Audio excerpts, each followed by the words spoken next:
Selamat malam, siang, atau petang. Cerita kali ini ditulis oleh Shelvina Gusmarani. Selamat mendengarkan. Malam itu, suara hujan rintik memecah keheningan kota kecil berinisial S di sebuah kos tua berlantai 2. Bu Ningsih baru saja menyelesaikan ritual malamnya, mengunci pintu depan dan memeriksa setiap kamar kosong. Namun, langkahnya terhenti di depan kamar nomor 13. Ada yang aneh. Biasanya, Siska, mahasiswi semester akhir itu, selalu memutar musik klasik sampai larut malam. Tapi kali ini, hanya ada kesunyian. "Siska?" Bu Ningsih mengetuk pintu perlahan. Tak ada jawaban. Dengan kunci cadangan di tangannya yang bergetar, ia membuka pintu dan dunianya seketika berhenti. Di atas ranjang sempit itu, Siska terbaring dengan mata setengah terbuka. Sebuah laptop menyala di sampingnya, menampilkan draft skripsi yang tak akan pernah selesai. Termometer digital di nakas menunjukkan angka 41,2 derajat Celcius, demam yang telah mengambil nyawanya dalam diam.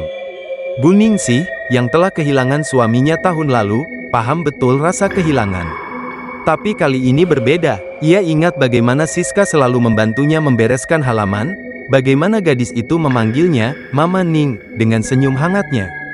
Dan kini, ia harus menelepon orang tua Siska dengan berita terburuk. "Maaf, Bu Ning," suara ayah Siska terdengar letih di telepon. "Banjir besar memutus jalan ke kota. Kami tidak bisa menjemput Siska malam ini."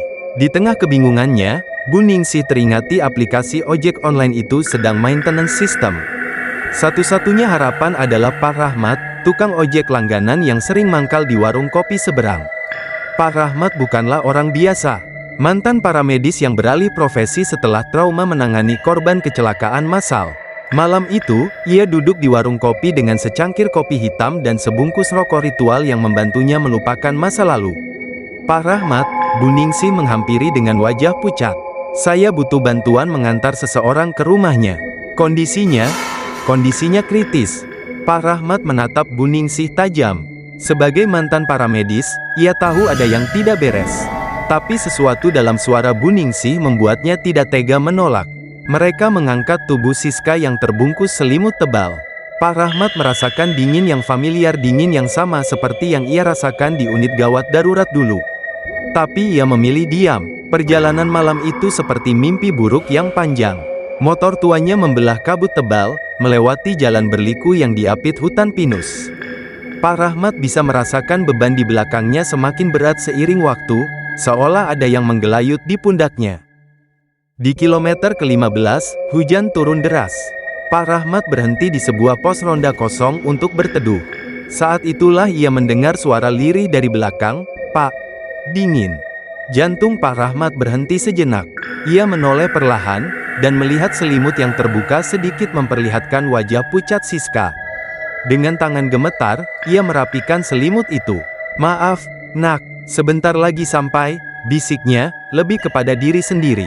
Ketika akhirnya tiba di desa tujuan, ia disambut oleh keluarga Siska yang tengah berkumpul di teras rumah mereka. Ayah Siska mendekat dengan wajah pucat. "Bapak siapa?" tanyanya heran. "Saya Pak Rahmat, disuruh Bu Ningsih mengantar anak Bapak." "Bu Ningsih?" Ayah Siska mengernyitkan dahi. "Kos anak saya sudah tutup setahun lalu." "Bu Ningsih meninggal dalam kebakaran bersama salah satu anak kosnya." "Anak saya Siska yang malang." Pak Rahmat menoleh ke belakang motornya. Selimut tebal itu tergeletak kosong, basah oleh air hujan. Dalam benaknya terputar kembali wajah Bu Ningsih di warung kopi, wajah yang kini ia sadari tampak terlalu pucat, terlalu familiar dengan kesedihan. Sejak malam itu, Pak Rahmat tidak pernah sama. Ia masih mengojek, tapi hanya di siang hari. Setiap malam, ia duduk di warung kopi yang sama, memesan 2 cangkir kopi hitam, satu untuknya, satu untuk penumpang terakhirnya yang tak pernah tiba di tujuan. Kos tua itu kini hanya puing-puing hangus yang ditumbuhi ilalang.